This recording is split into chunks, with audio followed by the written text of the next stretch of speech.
Antoinette Frank was a patrol officer with the New Orleans Police Department. She was one of the few black women on the force, hired in 1993 at just 23 years old. On paper, she had a bright future. But just 2 years later, she would commit one of the most shocking crimes in the city's history. A brutal triple murder that involved killing a fellow officer in cold blood. Frank's background was complicated. Her psychological evaluations before joining the force had raised concerns, citing instability and signs of dishonesty. But the department was desperate for officers during a staffing crisis, and she was accepted anyway. She became known for erratic behavior, frequent absences, and questionable judgment. But no one expected she would turn on her own. On the night of March 4, 1995, Frank was working security off-duty at a local Vietnamese restaurant called Kim Ang, a favorite hangout for officers. She wasn't alone. With her was Rogers Lacaze, a 19-year-old drug dealer, and her boyfriend, someone she had met while on patrol, and who had already been seen driving her police car. That night, Frank and Lacaze walked into the restaurant with one purpose: robbery. But they didn't just want the money. They wanted no witnesses. Inside were several members of the Vu family, the restaurant owners, and Officer Ronald Williams II, who was also working security. Lacaze opened fire first, killing the brother of the restaurant owner. Frank then turned on her own partner, shooting Officer Williams multiple times. As he lay wounded, Frank finished him off with a bullet to the head, execution style. She and Lacaze then forced the restaurant owner's daughter, Sha Vu, to open the safe. But she escaped and called 911. Officers quickly responded to the scene. Frank returned to the restaurant in uniform, pretending to be concerned and asking questions. But it didn't take long for investigators to suspect her. One survivor identified her by name. The gun used to kill Williams was found in her locker, and ballistic evidence tied the bullets to her service weapon. Frank was arrested and charged with 3 counts of first-degree murder. Her trial was swift and overwhelming. The jury heard how she abused her position as a police officer to carry out a robbery and execute a fellow cop. They saw how she used her badge to build a relationship with a criminal, then conspired to kill innocent people. In 1995, Antoinette Frank was sentenced to death, becoming one of the only women on Louisiana's death row. She remains there today, over 2 decades later. The case shattered public trust in the New Orleans Police Department. It forced the city to reevaluate hiring standards, mental health screenings, and the accountability of officers. But for many in the community, no policy change could erase what had happened. A police officer sworn to serve and protect had become a ruthless killer, and her badge had made her even more dangerous. Antoinette Frank will never walk free again. Her name remains one of the darkest stains in American law enforcement history.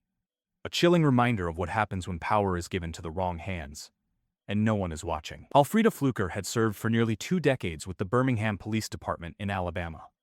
She was known as a veteran officer, someone with experience on the streets, a role model to some of the newer recruits. But behind the uniform was a storm brewing. And in 2020, it exploded in a moment of deadly violence that would end her career, destroy multiple lives, and leave even her fellow officers in disbelief. Fluker was 39 years old when she committed the crime that would send her to prison for the rest of her life. Her story isn't one of a long descent into crime.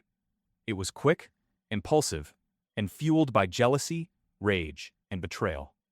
At the heart of it all was a love triangle.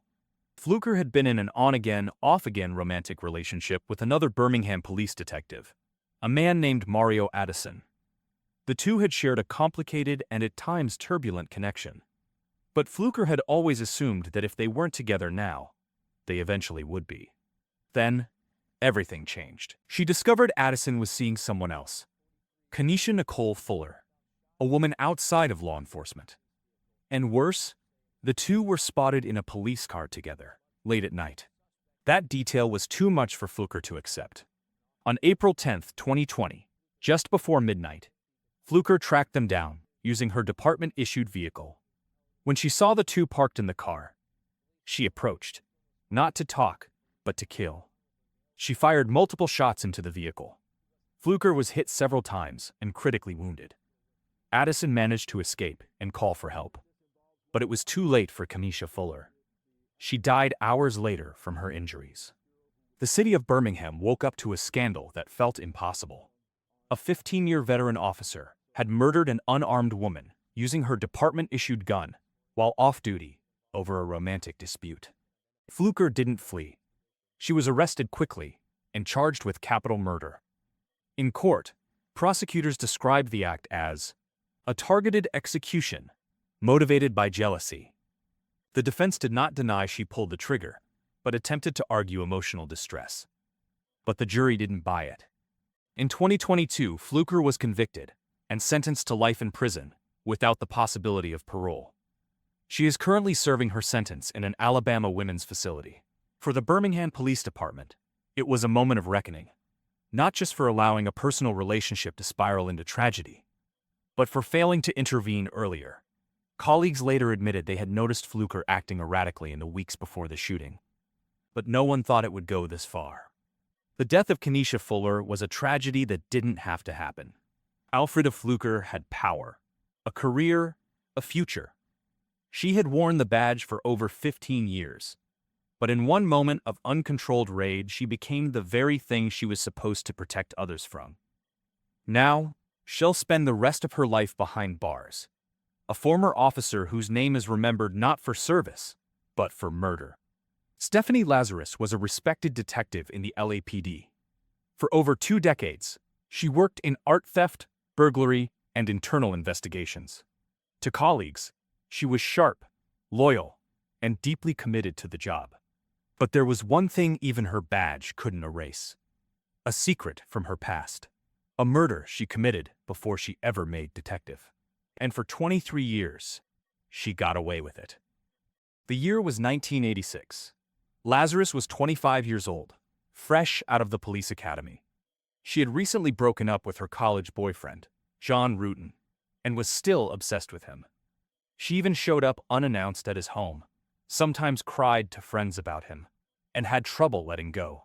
So when Rutan got serious with a new woman, a successful, kind-hearted nurse named Sherry Rasmussen, Lazarus couldn't accept it. On the morning of February 24, 1986, Sherry was home alone in her Los Angeles condo. Her husband had already left for work. Sometime before noon, someone entered the apartment. The scene that followed was violent and deeply personal. Sherry had been brutally beaten, bitten on the arm, and shot 3 times. There were signs of a struggle. Initially, detectives believed it was a botched burglary.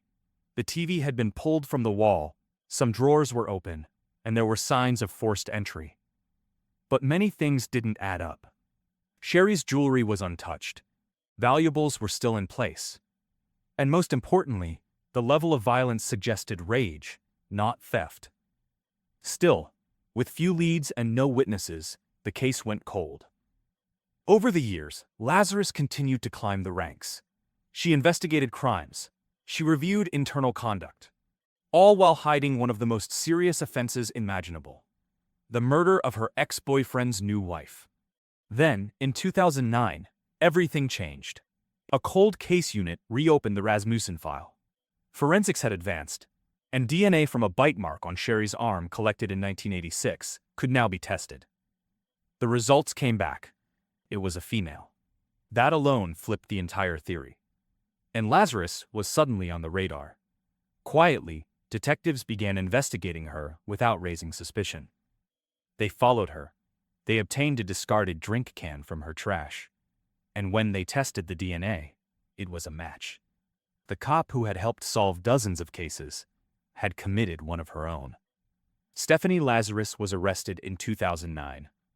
In court, the prosecution laid out a case of jealousy, obsession, and abuse of power.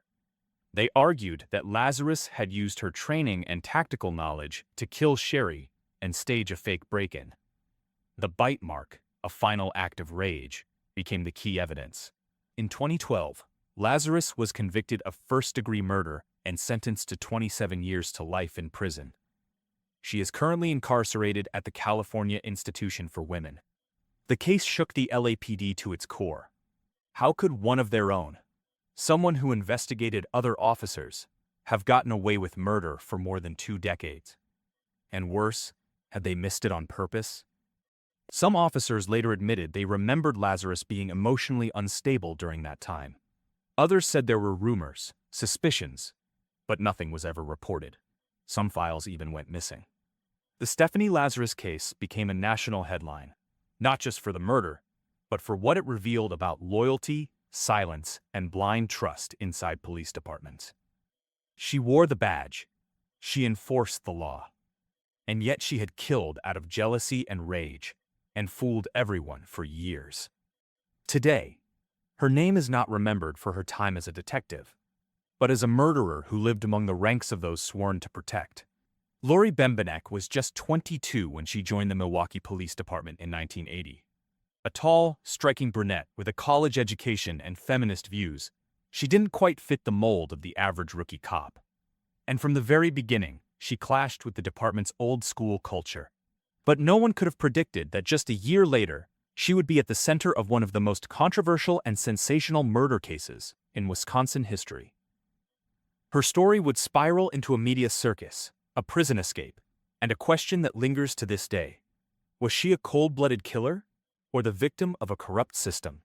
Bembenek's time on the force didn't last long.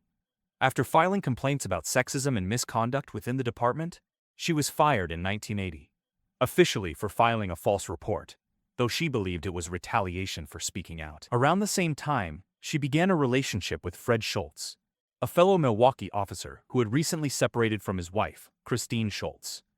The divorce was messy. There was a custody battle. Tension was high. And then, Christine was found dead. May 28, 1981. Christine Schultz was shot execution-style in her Milwaukee home. Her hands were bound. A gag was tied around her mouth. She had been shot in the back with a .38 caliber handgun, the same kind issued to Milwaukee police officers. Christine's two young sons told police they had seen a masked intruder with long hair enter the house late at night. It didn't take long for suspicion to fall on Lori Bembenek. Prosecutors said she had motive, a bitter feud with Christine, and a desire to remove her from Fred's life. The murder weapon had allegedly been taken from Fred's off-duty holster.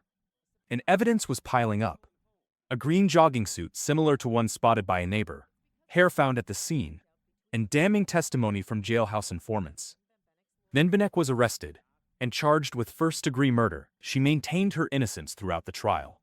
But the media latched onto the story, branding her with a nickname that would stick for years, Bambi. A beautiful ex-cop turned accused killer? It was tabloid gold.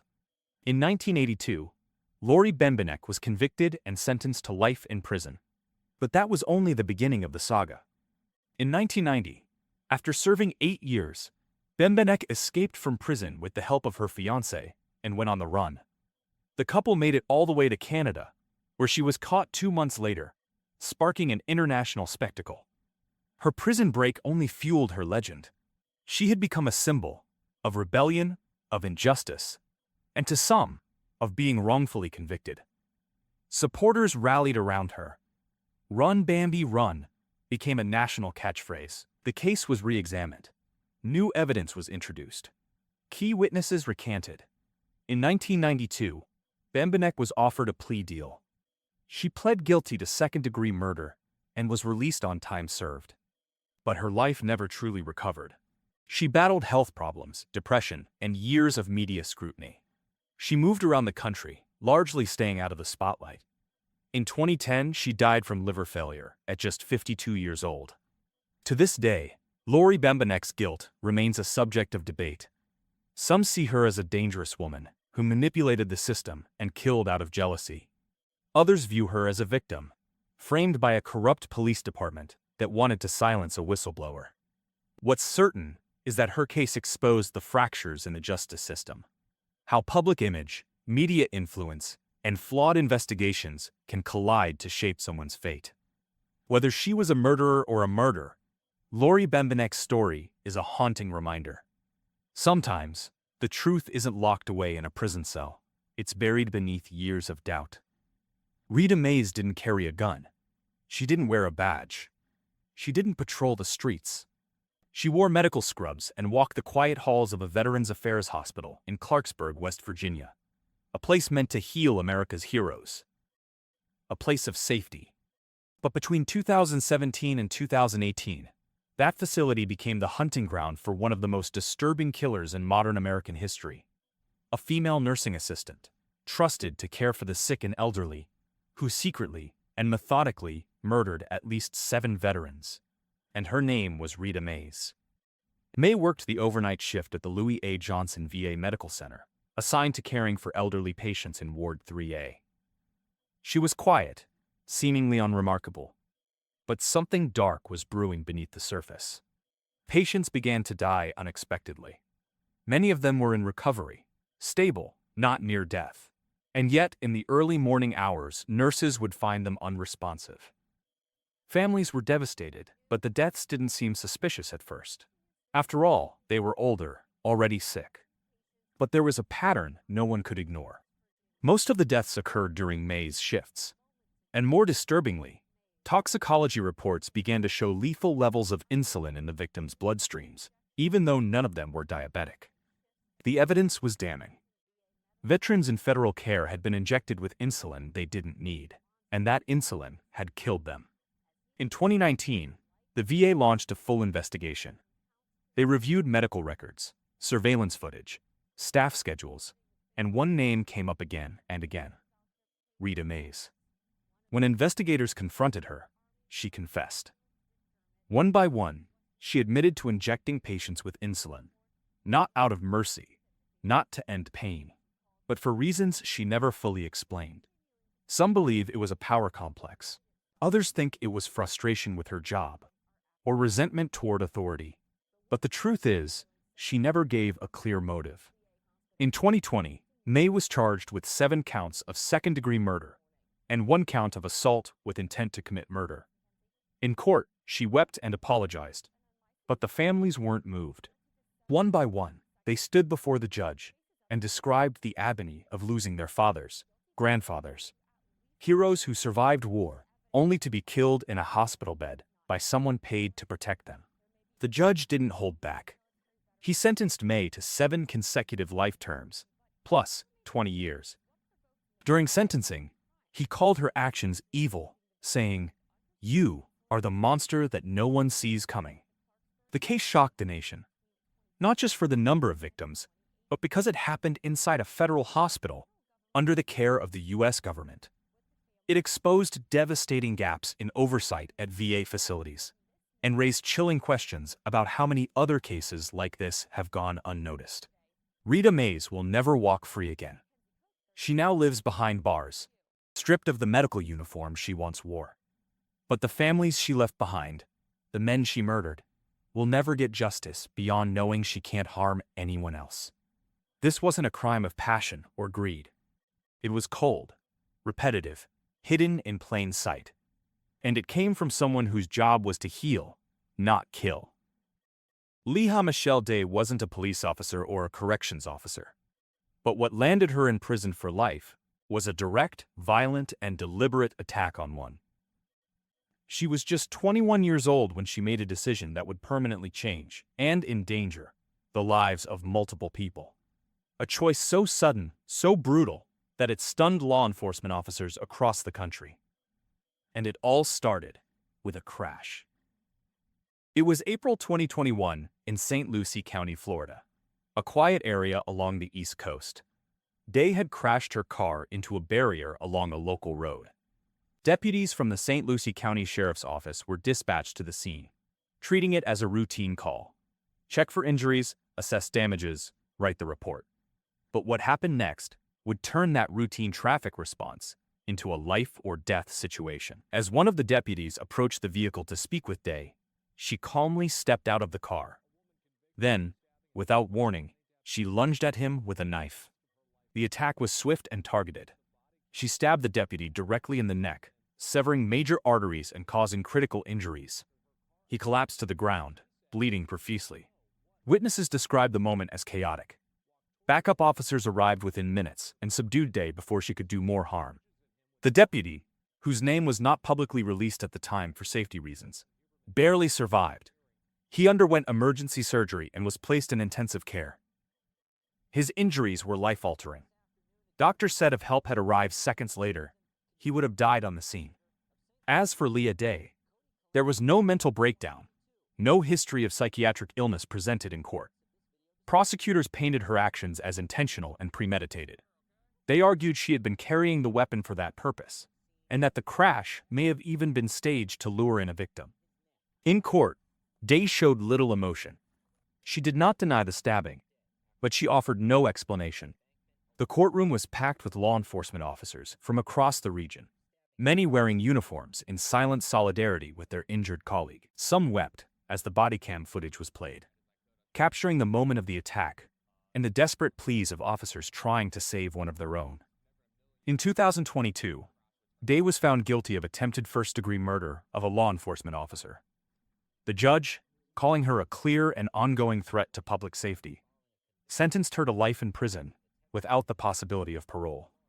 She is now serving her sentence in a Florida women's correctional facility. This wasn't a complex crime. There was no long backstory, no years of buildup. It was quick. It was violent, and it nearly claimed the life of a man simply doing his job. The stabbing of a deputy by someone so young sent a chilling message. That violence against officers can come at any time, from anyone, even from someone you're trying to help. Leah Michelle Day's story is one of wasted youth, a life behind bars, and a reminder to officers everywhere. Even the most routine calls can become the most dangerous. Annika Östberg. She was born in Sweden, raised in California. A troubled teen who grew into a troubled adult, chasing love, drugs, and danger. But in 1981, Annika Östberg's life took a turn that would lead to 2 murders, an international legal battle, and a lifetime behind bars. She didn't pull the trigger, but the law said she helped make it happen. And for that, she was sentenced to 25 years to life in an American prison. Annika Maria Östberg Deasy was born in 1954 and moved from Sweden to the US with her mother at a young age. By her teens, she was already caught up in drugs, running away from home, and spiraling into a life of instability. By her 20s, she was living in Northern California, involved with a man named Bob Cox, a known felon with a violent history. The two were using heroin, drifting between towns, and committing small crimes to survive. Then, in April 1981, everything changed. The pair was driving through El Dorado County, California, when they got into an argument with Joseph Torre, the owner of a small restaurant in Fort Bragg. It turned violent. Cox shot and killed Torre during a robbery attempt. Östberg was there, in the car, and later helped dispose of the weapon. They fled the scene. Police quickly launched a manhunt. Days later, they were pulled over by Sergeant Tom Rath, a respected member of the San Joaquin County Sheriff's Department. What happened next was swift and tragic. Cox opened fire, killing Sergeant Rath during the traffic stop. Östberg did not shoot, but she didn't warn Rath. She didn't try to stop Cox. She was arrested shortly after, covered in the fallout of 2 murders. At trial, the prosecution argued that Östberg was more than a bystander. She was a willing accomplice, someone who aided Cox after the restaurant killing, helped conceal evidence, and went along for the ride knowing the violence wouldn't stop. She pleaded guilty to second-degree murder and accessory to first-degree murder, under California's felony murder rule. In 1983, she was sentenced to 25 years to life. But her story didn't end there. Because Östberg was a Swedish citizen, the case sparked diplomatic tensions that lasted for decades. Swedish officials repeatedly requested her transfer, arguing that she was rehabilitated, and that her continued incarceration in the US was excessive given her minor role. American authorities refused for years. Victims' families fought her release. They said she knew what was happening and did nothing to stop it. Then in 2009, after 27 years in California prisons, she was finally granted a transfer back to Sweden under international agreements. When she arrived, there were protests. But the Swedish system believed she had served enough time. After less than a year in Swedish custody, she was quietly released on parole. Her freedom sparked outrage across the US. 2 men were dead, a business owner and a police officer. And yet, The woman involved in both deaths was now free, living quietly in Sweden. Some called it a miscarriage of justice. Others called it redemption. Annika Estberg remains a controversial figure. She has spoken about her crimes, admitted guilt, and said she still carries the weight of what happened. But for the families of the victims, the release of a woman connected to 2 murders, especially the ambush killing of a deputy, is a wound that may never fully heal. This case is more than a legal technicality. It's about guilt by proximity, about accountability, and about the thin line between complicity and direct violence. Annika Ostberg didn't pull the trigger, but the law said she helped load the gun. And for that, she lost nearly 3 decades of her life and left behind a story that still divides 2 nations. Lis Laumann wasn't holding the gun. She wasn't even free when the trigger was pulled. She was already in police custody, handcuffed in the back of a patrol car, when a gunman killed a Denver police officer. And yet, in 1998, she was convicted of first-degree felony murder and sentenced to life in prison without parole. Her case would go on to divide the nation, challenge long-standing legal doctrine, and raise a critical question. Can you be guilty of murder if you were already under arrest? Liesl Oman was just 21 years old when everything unraveled. She had been in a bad place, dealing with a breakup, unstable housing, and falling in with the wrong crowd. One of those people was Dominique Lee, a known white supremacist with a violent past. On November 12, 1997, Uman and Lee were driving in a stolen car. A high-speed chase with police followed. After crashing, Uman was arrested immediately. Officers handcuffed her and placed her in the back of a cruiser. But Lee wasn't done. As the officers searched the building Uman had entered before being detained, Lee opened fire, killing Denver police officer Bruce Vanderjagt with an assault rifle. Moments later, Lee turned the gun on himself and died by suicide. The tragedy stunned the city. But what happened next was just as shocking. Despite the fact that Uman did not pull the trigger, was nowhere near the scene of the murder, and was already in custody, the district attorney charged her with felony murder, a controversial legal principle that allows someone to be held responsible for a death that occurs during the commission of a felony, even if they didn't cause it directly. The felony? Auto theft and burglary, linked to the earlier car chase and stolen vehicle. Prosecutors argued that she had willingly aided Lee in his crimes, and that his actions were a foreseeable result of their joint criminal activity. In other words, if you help commit a crime and someone dies in the process, you can be held accountable for that death. The jury agreed. In 1998, Liesl Uman was convicted and sentenced to life in prison without the possibility of parole. But the public response was explosive. Civil rights activists, legal scholars, journalists, even celebrities like Hunter S. Thompson rallied to her defense. They called it a gross miscarriage of justice, arguing that felony murder laws were being used far beyond their intended scope. How, they asked, can someone be convicted of a murder they didn't commit, didn't witness, and was already handcuffed when it happened? Appeals followed, and in 2005, after serving 7 years in prison, the Colorado Supreme Court overturned her conviction, ruling that the trial court had failed to properly instruct the jury and that her constitutional rights had been violated.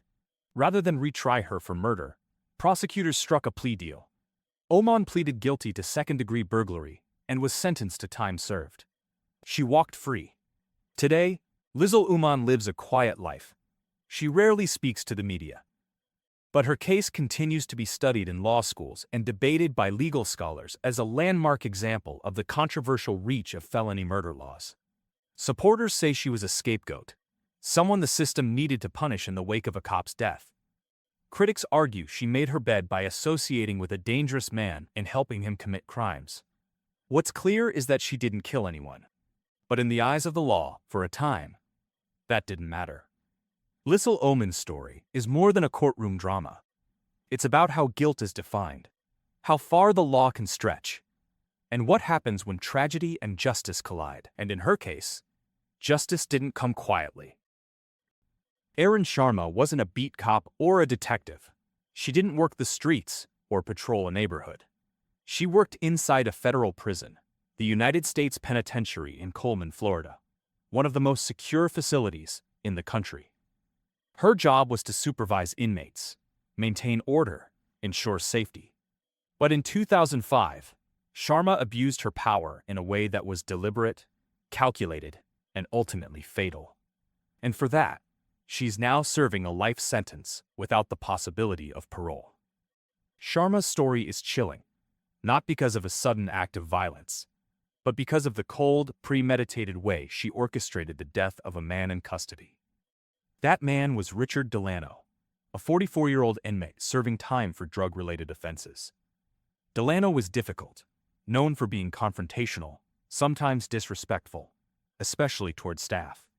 He had mouthed off to Sharma on more than one occasion. But prison guards are trained to handle that. There are rules, systems, protocols. Sharma didn't follow them. Instead, she decided to retaliate, not by writing up Delano or moving him to solitary, but by arranging his murder. Sharma and another officer, Michael Kennedy, devised a plan. They would move Delano into a cell with a notoriously violent inmate who had a long history of assaults and was known to hate certain types of prisoners. Delano fit the profile. The transfer went through, and just hours after being placed in that cell, Delano was beaten to death. The fatal assault was brutal. His skull was fractured. He suffered massive brain injuries. He died in the prison hospital shortly afterward. At first, it looked like just another inmate-on-inmate fight, common in maximum security prisons. But as investigators looked deeper, the truth began to emerge. Witnesses came forward. They said Sharma had joked about Delano getting what he deserved. Some claimed she had laughed when she heard he was dead. Others said she had bragged that she made it happen. Emails and internal memos revealed that Sharma had overridden standard safety protocols and deliberately ignored warnings about the danger of the cellmate she chose for Delano. She wasn't just negligent. She had weaponized her authority. In 2009, Sharma was arrested, tried, and convicted in federal court. She was found guilty of violating Delano's civil rights under color of law, resulting in death, one of the most serious charges a corrections officer can face. She was sentenced to life in prison and transferred to a federal facility for female inmates. The case was a turning point in how the justice system views misconduct behind prison walls. It proved that officers, even those with a badge, could be held accountable when they used the system to kill. For many, Erin Sharma's crime wasn't just a betrayal of her duty. It was a silent execution, carried out without a weapon, without pulling a trigger, but with the full force of institutional power. And today, she serves her sentence in the same kind of prison system she once controlled. A lifetime reminder that no one is above the law, not even those who wear the uniform.